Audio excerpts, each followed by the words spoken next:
So what's up sa inyo guys? So DNS nga pala. So for today's topic, tatopic ko sa inyo all about focus. Ang focus siguro sa inyo kung meron kayong business, kung meron kayong ginagawa na kung ano man, kung hindi ka nakafocus dyan sa ginagawa mo, hindi magkakaroon ng result na gusto mo. Kung hindi ka consistent, hindi ka nakafocus, for example, sa pag-gym, hindi ka nakafocus, hindi mo makukuha yung result na gusto mo sa pag-gym. Hindi mo makukuha yung result na gusto mo na katawan, na cuts, na body build sa inconsistency mo. Kailangan 100% focus ka dyan.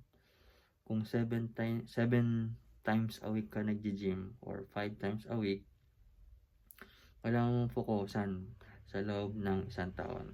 So, kung gusto mo makita yung result na gusto mo or sa business, yung result na gusto mo sa negosyo, magkakaroon ka ng benta, kailangan mong maging consistent sa pagbebenta. Kahit sa isang item lang, sa isang produkto, maging consistent ka.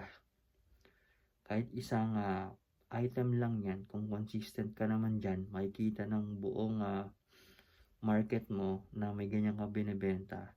Sa'yo sila pupunta. Araw-araw posting, araw-araw gawa ng video, araw-araw edit. Yan. Araw-araw post sa social media, sa Facebook, sa TikTok, Instagram.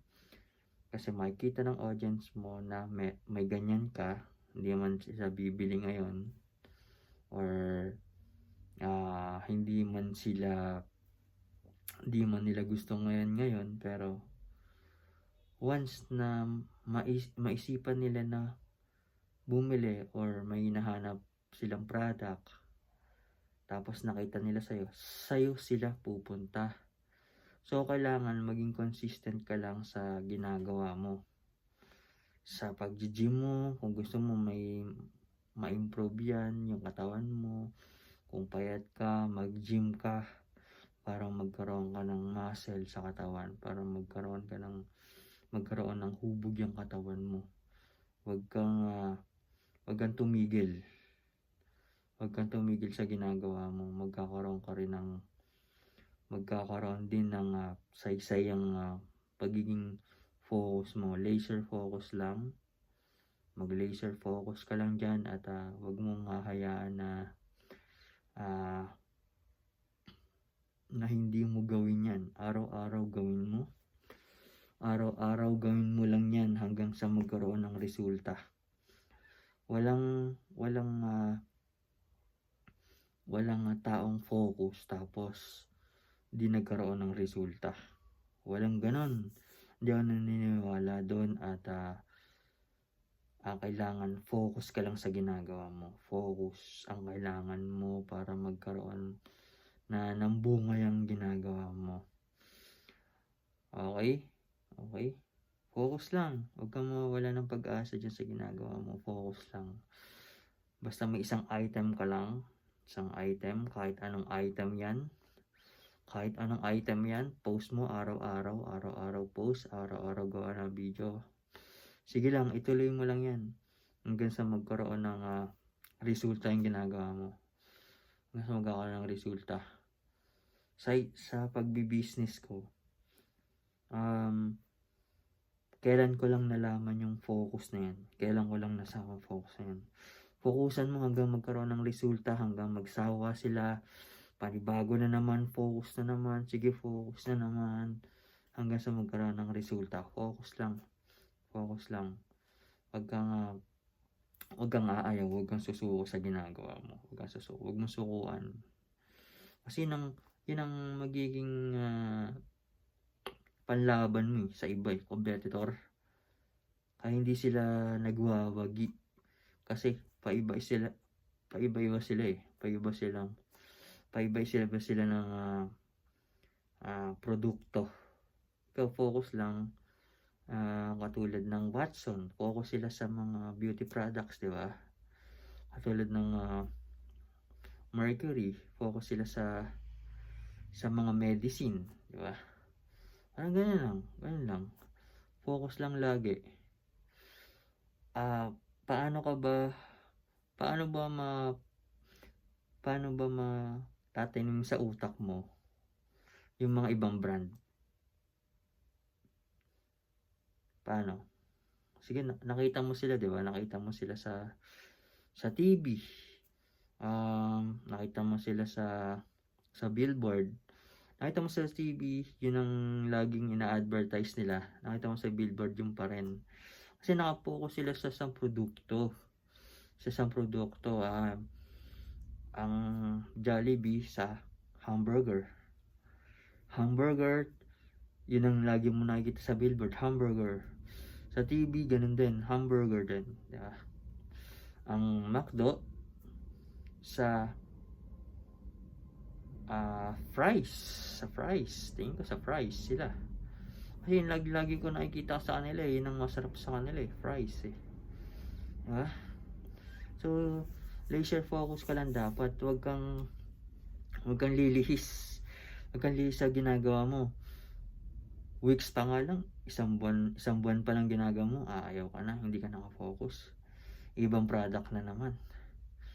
Months pa lang, 1 month pa lang, weeks pa lang, 2 months pa lang, 3 months pa lang, ayaw ka na agad. So, paano ka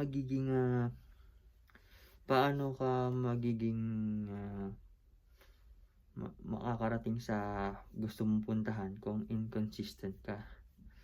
Kung inconsistent ka sa mga posting mo, sa pag-iensayo mo, diba?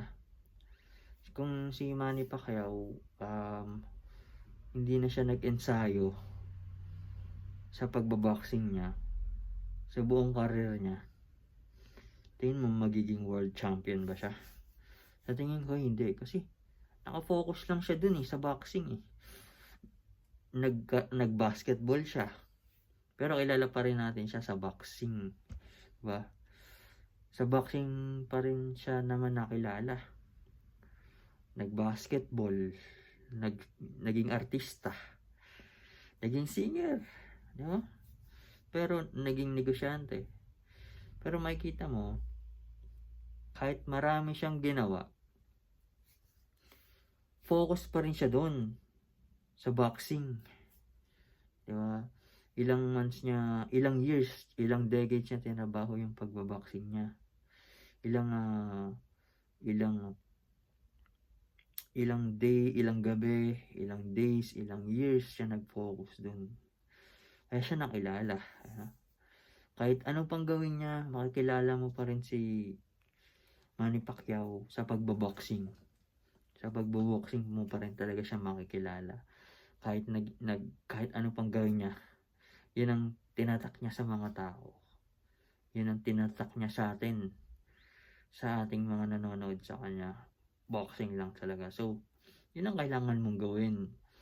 Focus sa kung saan doon ka makikilala. Sa item man yan. Focus ka man sa pag-gym mo, i-vlog mo, i-post mo. Doon ka makikilala ng tao sa pagiging focus mo na yun sa isang product, sa isang ginagawa mo. So, yun lang, at sana focus lang tayo palagi kung ano man yung ginagawa natin. Focus lang at magkakaroon din yan ng resulta. Sa focus ka lang dyan at antayin mo magkaroon ng resulta kahit ilang taon, ilang months, ilang weeks pang ang kailangan pagdaanan. Okay?